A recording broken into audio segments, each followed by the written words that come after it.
Watch outside people got eyes on the term VTuber from Law & Order. Yeah, I saw the thing on Twitter about them being like, oh my god, VTuber on Law & Order. But I don't know the context. I don't know why they were doing that. So was it a nice thing, or were they like, yo, this sicko used this avatar to, you know, be a predator towards lonely people or something like that? Like, did they like do the thing? You know what I mean? Did they do the thing that a lot of people who don't know what VTubers are do, where they think it's some like snake? Ooh, or did they get murdered? Were they the victim? From what I heard, the VTuber was just kind of there. I mean, the woman was assaulted and spoke about it through her avatar. She was the victim. Oh. So why'd they have a VTuber? Did they make the case more interesting because they're like, oh, we can't investigate her the way we want because we don't know who she is? Or did they just put it in there literally just to put it in there? I wish they'd do it to make it more interesting because there's so much weird, convoluted legal shit with that could make it fun. Apparently, it was just trying to include something new to a very standard cookie cutter episode. Okay.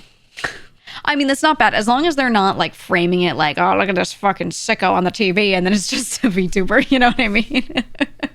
As long as it's not that, it's nice that they're just showing it. They eventually walk into her stream room while she's live, but that's all I got. I mean, I guess it's nice if they normalize, like, I guess going and saying, hey, look, this is a real person using this model. That's good, because then it kind of dispels a lot of the people being like, oh, it's actually AI, it's not a real person or whatever, right? That is kind of nice having that be like that. You know, because a lot of people have that impression, or they always ask, they're like, is this a real person? And, you know, 99% of VTubers are just real people with a model, not like some sort of automated anything. I think it's nice if they show that at least. Dilemma of prosecuting it while keeping the victim anonymous could be a good angle. Yeah, that's what I was thinking. I was like, I wonder if they delved into that at all.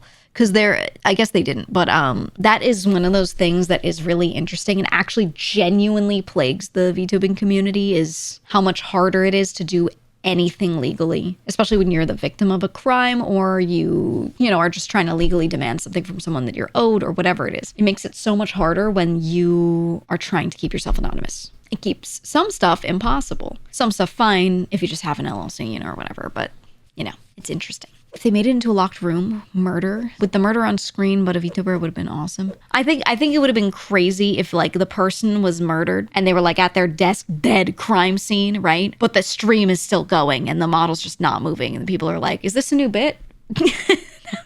That would have been a crazy scene. And then the detectives have to go in and be like, how do we turn the stream off? Now that could have been a shocking episode, but I don't think they went that way. I don't think the person died. SVU episode or Germabit. The detective uses the model to talk to chat and figure out what happened.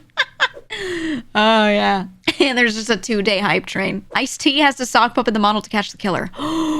Oh my god, then they use a voice changer to make Ice-T sound like the original girl as close as possible, and we all hear that it's garbled up and but the killer is like, oh my god, it's really her. She's talking to me from behind the grave. My guilt is making her move, you know. They should have had me write the episode, dude. They should have had me write it. I would have made it crazy. I would have made that insane. I think it'd be cool to see more VTubers in normal media, but I think the path is appearing like a cartoon character, appearing virtually on TV shows and stuff. I don't think it's any other path. So let's say Toonami was like, yo, we want another character instead of like their main guy who's been there for forever. They're like, we want another character to present some shit, but we want them to do it live. So they just pull some VTuber in. I feel like that's the only way VTubers are gonna like end up in that type of really, really, really mainstream media, is through projects like that, because there's just like no way to work something virtual into the real world in any other way that makes sense. I don't know, that or a Cortana like.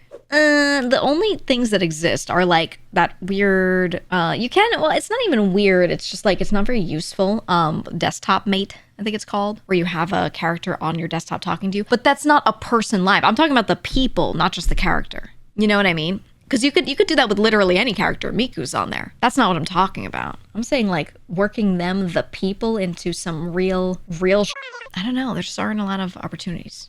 Like Viggy's girlfriend.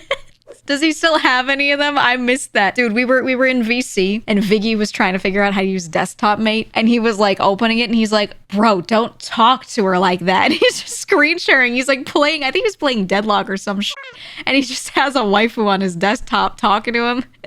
And he was like, dude, there's a boob slider. He's like, oh, it was so funny. That shit was so good.